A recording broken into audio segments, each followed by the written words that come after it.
Ya, mungkin ini sudah diberikan ya oleh Aslab di praktikum. Ini sekarang saya akan membahas mengenai konsepnya ya. Konsepnya. Jadi hari ini kita masih belum menghitung ya untuk pengujian hipotesis ini.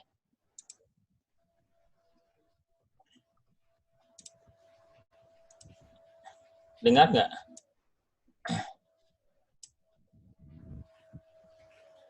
Halo? Dengar, Pak. Dengar ya? Pak, halo. Ya. Dengar. Baik, pengujian hipotesis. Ya, pengujian hipotesis merupakan salah satu daripada metode statistika inferensia ya. Jadi nanti pengujian hipotesis ini akan menghasilkan suatu kesimpulan ya. Kesimpulan ini ya ada dua ya. Yang pertama adalah diterimanya hipotesis ya. Kemudian yang kedua ditolaknya hipotesis ya. Ini kesimpulan yang ada di dalam pengujian hipotesis. Jadi cuma dua saja. Ya. Bedanya dengan pendugaan parameter yang minggu lalu sudah saya jelaskan. Kalau pendugaan parameter itu nilai yang ada di parameternya itu masih kosong ya atau belum ada, dan itu merupakan hal yang akan kita duga ya nilai parameter itu ya. Jadi berangkat dari sampel dulu ya, kemudian statistik yang ada di dalam sampel ini digunakan untuk menduga nilai-nilai yang ada di dalam parameter populasi ya. Jadi kalau yang pendugaan berangkatnya dari sampel, ini digunakan untuk menduga nilai parameter populasi. Kalau pengujian itu berangkatnya dari sini dulu ya. Berangkatnya dari populasi. Nah, populasi ini kita punya nilai namanya parameter ya. Parameter ini kita duga ya. Misalkan begini ya, saya melihat angkatan TI 18A ya. Dengan saya melihat fisiknya ya, maka saya misalkan menduga ya bahwa wah kira-kira ini rata-rata tinggi badannya itu adalah 165. Nah, ini dugaan ya. Ini dasarnya apa? Ya melihat saja ya, melihat dari fisik TI 18A gitu ya. Oh, ini rata-ratanya 165. Ini merupakan dugaan ya, dugaan. Atau kalau dalam bahasa ilmiahnya ini hipotesis ya. Ini hipotesis, dugaan itu hipotesis. Nah, dugaan ini kemudian kita uji ya. Dugaan ini kita uji ya, sehingga kita mengambil yang namanya sampel ya. Kita mengambil namanya sampel.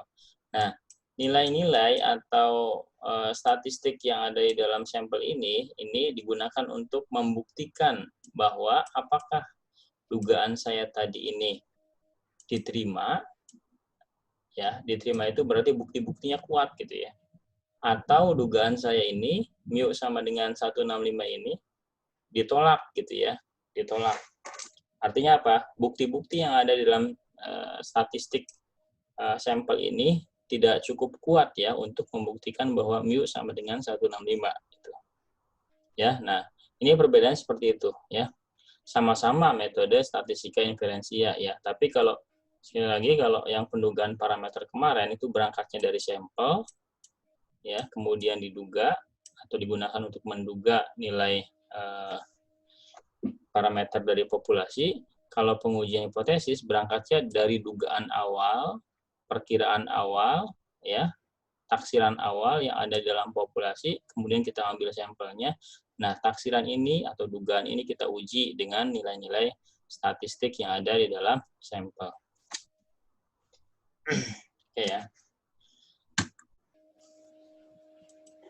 Itu untuk pembukaannya seperti itu ya.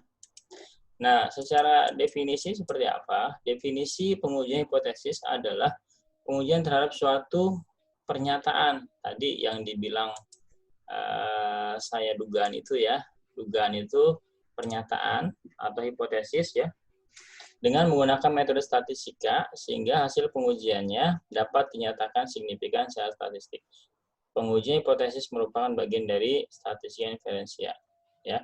Sekarang hipotesis itu apa? Hipotesis merupakan pernyataan yang kebenarannya masih lemah, artinya masih berupa tadi dugaan, ya, masih berupa dugaan, ya. Ini perlu kita buktikan dengan cara diuji, ya, gitu ya. Dengan cara diuji. Diuji dari mana? Diuji dari nilai-nilai statistik yang ada di dalam sampel. Ya. Dengan melakukan pengujian statistik terhadap hipotesis, kita dapat memutuskan apakah hipotesis. Nah, keputusannya ada dua ya, sekali lagi. Hipotesis itu diterima atau ditolak ya. Oke. Itu yang poin ya, poin intinya di situ. Kemudian tadi ini sebenarnya sudah disinggung ya, yang hipotesis adalah pernyataan yang masih lemah. Kemudian hipotesis perlu diuji untuk diterima, ditolak. Pengujian itu merupakan suatu aktivitas yang akan menghasilkan suatu keputusan menerima atau menolak hipotesis. Penolakan suatu hipotesis bukan berarti menyimpulkan bahwa hipotesis itu salah. Ya. Jadi gini, hipotesis ditolak ya. Ini bukan berarti hipotesis itu atau tidak serta-merta ya, hipotesis itu pasti salah. Gitu ya. Sebaliknya, hipotesis diterima ya, belum pasti hipotesis itu benar. Gitu ya. Ya, jadi bukan masalah salah atau benarnya, tapi ditolak atau diterimanya gitu ya. Sekali lagi, hipotesis ditolak itu bukan berarti hipotesisnya pasti salah ya. Begitupun ketika hipotesis diterima, maka ya hipotesisnya itu belum dipastikan adalah hipotesis yang benar. Ya. Analoginya misalkan begini ya. Katakanlah seorang terduga. Nah, terduga ini kan hipotesis ya. Terduga atau tersangka ya. Tersangka. Diadili ya. Diadili. Kemudian si hakim memberikan putusan bahwa si tersangka ini ya harus mendapatkan hukuman gitu ya. Mendapatkan hukuman. Nah, kira-kira apakah sudah dipastikan bahwa si tersangka ini memang melakukan perbuatan pidana? Apakah pasti? Tidak ya. Tidak, karena hakim juga kan manusia ya. Kejadian sebenarnya tidak tahu ya. Karena apa? Ya keterbatasan manusia ya. Dia hanya memberikan keputusan bahwa harus memenjarakan si tersangka berdasarkan apa? Bukti ya. Bukti. Belum tentu yang dipenjara itu pasti bersalah ya. Sebaliknya ketika si hakim misalkan memutuskan bebas ya. Bebas. Nah, ini kan belum tentu juga ya si tersangka tidak bersalah. Ya. Hanya saja bukti-buktinya tidak kuat ya untuk menjerat si tersangka sehingga dia bebas gitu ya. Padahal sebetulnya memang dia melakukan tindakan pidana misalkan gitu ya. Jadi sekali lagi bahwa yang ditolak itu tidak pasti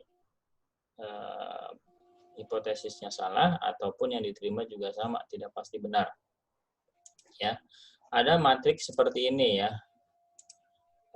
Ada matriks seperti ini. Ya. Ini ada matriks seperti ini. Jadi yang ke bawah ini diterima atau ditolak ya. Kemudian yang sini adalah benar salah. Keputusan yang ideal itu ketika diterima dan benar ya, ini keputusan yang benar ya. Kemudian ketika ditolak dan memang salah, ini keputusan yang benar juga ya. Kalau ditolak tapi sebetulnya dia benar, maka ini keputusan yang meleset ya. Ini pun sama. Diterima tapi sudah dia salah, maka ini keputusan yang meleset. Ini yang idealnya ini ya, diterima benar, ditolak dan salah. Oke. Halo, ada pertanyaan sampai sini? Pak, kalau untuk hipotesis ya pengujian itu ya Pak ya, seumpama kita kan melakukan penelitian, terus hipotesis itu dia ditolak, itu keputusannya ditolak. Apakah kita harus memperbaiki data itu lagi apa gimana Pak? Apa melakukan uji ulang dengan data yang sebenarnya gitu apa? Baik, ya tidak harus ya. Jadi yang namanya penelitian itu jangan disetir ya. Jangan disetir tuh gini. Bisa jadi ya, hasilnya itu tidak sesuai dengan harapan. Ya, tidak sesuai dengan harapan kita. Ya. Jadi kita harapannya hipotesisnya diterima nih, karena berarti kalau gitu usaha kita berhasil gitu kan. Ya. Nah, kita paksakan ke situ. Ya nggak bisa ya. Apa adanya aja ya. Apa adanya aja. Ketika kita mengambil data, ya kemudian keputusannya ternyata menolak H0 atau hipotesisnya ditolak, ya artinya apa? Tidak sesuai dengan harapan. Maka ya udah, ya sudah itu yang dijelaskan ya, itu yang dianalisa gitu.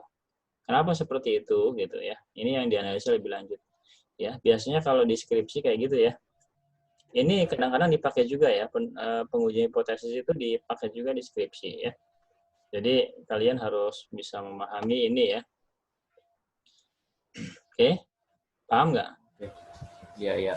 Ya, ada lagi? Ya, lanjut ya. Hipotesis ada dua macam. Ada hipotesis korelatif, ada hipotesis komparatif ya. Yang korelatif itu adalah pernyataan tentang ada atau tidak adanya hubungan. Ya, korelasi kan hubungan ya. Antara dua variabel atau lebih. Misalkan ada variabel X dengan variabel Y. Nah, kita diminta untuk menganalisis, menguji apakah ada hubungannya X dengan Y. Ya, hubungan itu bisa jadi mempengaruhi ya, X mempengaruhi Y ya. Semakin tinggi X-nya ya, Y-nya juga semakin tinggi ya. Atau misalkan kebalikannya ya, semakin rendah X-nya maka Y-nya juga semakin rendah ya. Atau bisa jadi juga X-nya tinggi, Y-nya rendah. Ini berarti ada hubungan tapi berlawanan arah gitu ya. Gitu ya. Atau misalkan tidak ada hubungan, berarti ya ini tinggi mau turun kayak mau tinggi kayak ya ini Y-nya tetap aja gitu ya. Stabil gitu ya. Berarti ini tidak ada hubungan. Ya. Jadi tipe-tipenya adalah kita pengen mengetahui apakah ada hubungan ya antara variabel X dengan variabel Y. Nah, yang kedua hipotesis komparatif. Komparatif itu adalah pernyataan tentang ada atau tidak adanya perbedaan ya, perbedaan antar dua kelompok atau lebih. Perbedaan berarti gimana? Perbedaan misalkan ada variabel X dan Y. Kita pengen lihat nih ya, ini apakah sama ya atau tidak sama ya. Kalau tidak sama, tidak samanya seperti apa? Apakah X-nya lebih besar atau Y-nya lebih besar gitu ya. Nah, biasanya ini kalau yang komparatif itu digunakan ketika kita pengen menganalisa ya, apakah ada perbedaan antara kondisi before dan after improvement gitu ya. Ya, kondisi sebelum improvement digambarkan dengan mu1 gitu ya biasanya. Kemudian kondisi setelah improvement digambarkan dengan mu2. Nah, ini apakah ada perbedaannya? Kalau ternyata sama saja, berarti improve-nya gagal ya. Ya berarti sama aja kan kondisi awal dengan kondisi setelah improvement tidak ada bedanya ya. Kalau kondisi improvement lebih besar daripada kondisi awal, nah ini berarti ada perbedaan yang signifikan ya. Berarti improve-nya berhasil. Kayak gitu ya. Nanti lebih detailnya ada pada pembahasan berikutnya lah ya. Oke. Prosedur pengujian hipotesis. Ada 5 langkah ya, setidaknya ada 5 langkah nih untuk melakukan pengujian hipotesis. Yang pertama menentukan formulasi hipotesisnya. Kita tentukan yang namanya H0 atau hipotesis awal dengan H1 atau hipotesis tandingannya gitu ya. Jadi ada dua hipotesis, ini yang pertama, ini yang kedua. H0 dan H1. Saya pernah menguji mahasiswa itu ya. Ini dibacanya HO ya, salah ya. Jadi H0 aja. Nah, ini bacanya lebih parah lagi, Hi ya, salah ya. H1 gitu ya. Ya, jadi ini hipotesis awal, ini hipotesis tandingan ya. Nanti akan ada penjelasannya ya. Apa itu hipotesis awal, apa itu hipotesis tandingan. Oke. Ya, ini yang langkah pertama, kita harus tentukan dulu ininya. Kemudian yang kedua, menentukan taraf nyata atau signifikan level. Ini ada istilahnya taraf nyata, ada juga yang menyebutkan signifikan level bahasa Inggrisnya ya, atau ada juga yang menyebutkan tingkat signifikansi, sama saja ya. Ini ukurannya adalah alfa ya. Ini kita tahu alfa itu adalah error ya. Ini errornya ya, errornya. Kita harus tentukan dulu ininya berapa gitu ya. Ini sekali lagi ditentukan oleh si peneliti ya. Errornya mau berapa. Angka-angka yang biasa dipakai itu biasanya 5% ya. 10% ya. Ini 10% paling error ya. Paling jelek penelitian ya.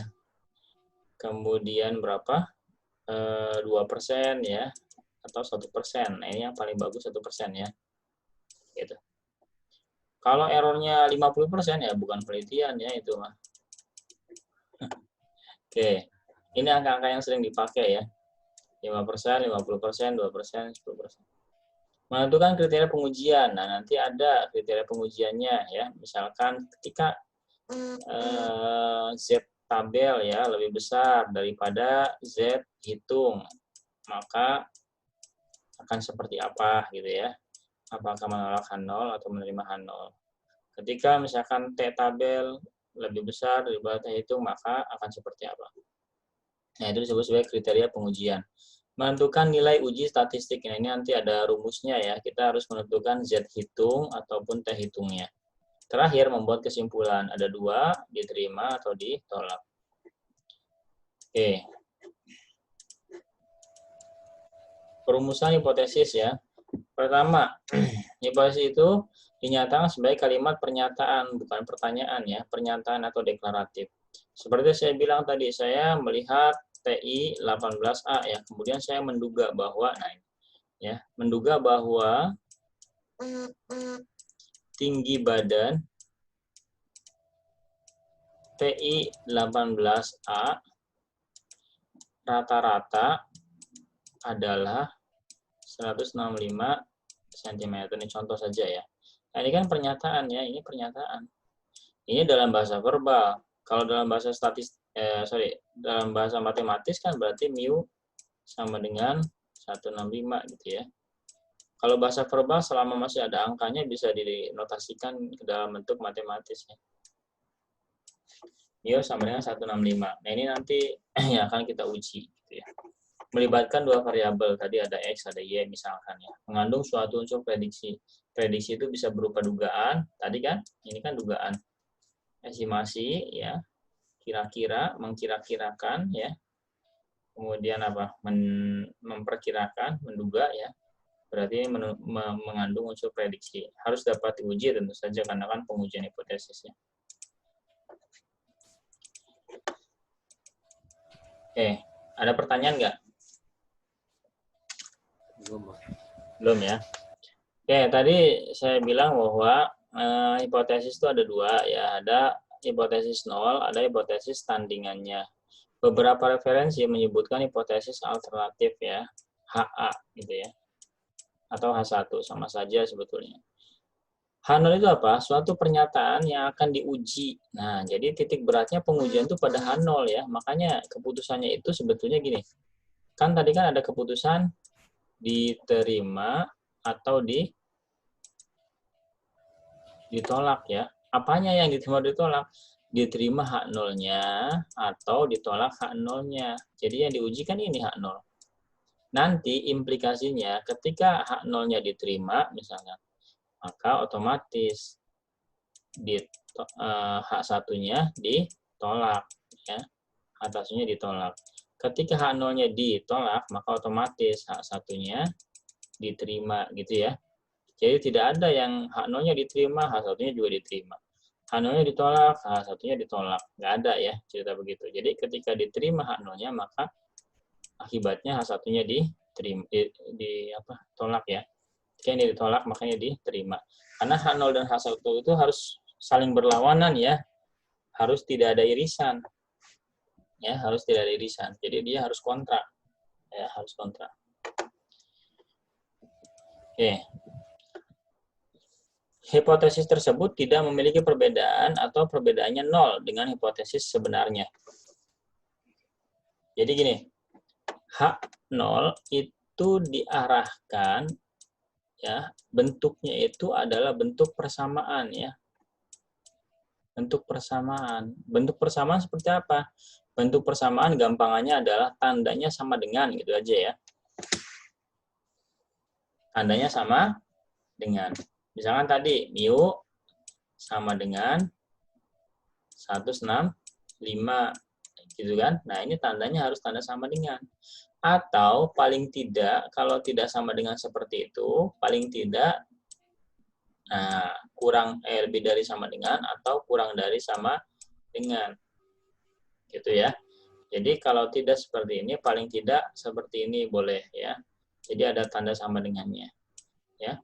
Kalau ini hipotesis alternatif itu tandanya seperti ini atau seperti ini ya. Jadi tidak ada tanda sama dengannya ya. Oke. Jadi sekali lagi H0 itu diarahkan ke bentuk persamaan.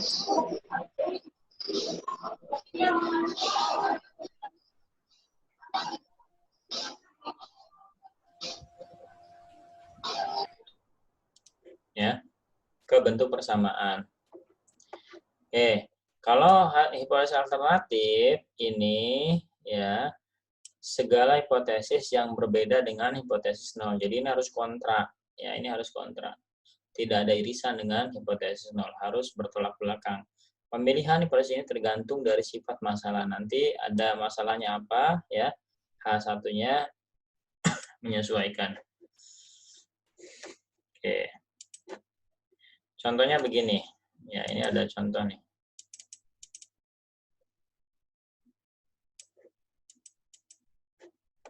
Ya, ini ada contoh. H0 itu mu sama dengan mu 0. Mu 0 itu adalah suatu angka ya. Jadi mu sama dengan 165 gitu ya. Ini H0-nya. Ya. Nah, HA-nya atau H1-nya ini ada 3 kemungkinan ya. Kan ini sama dengan 165 ya. Bisa jadi H1-nya mu kurang dari 165, mu lebih dari 165, atau mu tidak sama dengan 165 ya. Kalau yang seperti ini nanti ujinya dengan satu sisi ya. Kalau yang seperti ini nanti ujinya dua sisi. Ya, jadi nanti ada uji satu sisi, ada uji dua sisi. Uji satu sisi ada beberapa yang mengatakan uji satu arah, dua arah gitu ya. Atau uji satu pihak, dua pihak. Kalau bahasa Inggrisnya one way, two way gitu ya. Sama aja. Ya. Jadi kenapa ada 3 seperti ini? Yang penting kontra dengan ini ya. Yang kontra dengan ini. Tidak ada irisan. Nah, pemilihan mana yang dipilih ini tergantung kasusnya ya. Tergantung kasus atau permasalahannya.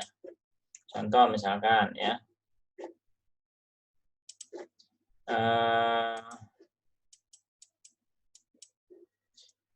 Berdasarkan informasi yang dikemukakan pada sebuah media massa bahwa harga jenis A suatu wilayah adalah 3.200. Nah, ya. H0-nya ini ya. Mu sama dengan 3.200. HA-nya ini ya. Gitu ya. Kemudian, berdasarkan informasi bahwa harga beras jenis A di suatu wilayah, nah ini perhatikan bahasanya, tidak kurang dari 3.200. Kalau tidak kurang, lebih dari sama dengan ya.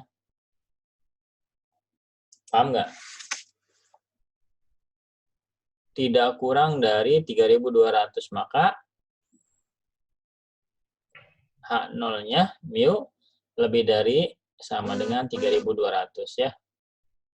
Kemudian yang ketiga, saya informasi bahwa harga jenis beras jenis A di suatu wilayah, nah ini bahasa tidak lebih dari. Kalau tidak lebih berarti gimana? Halo?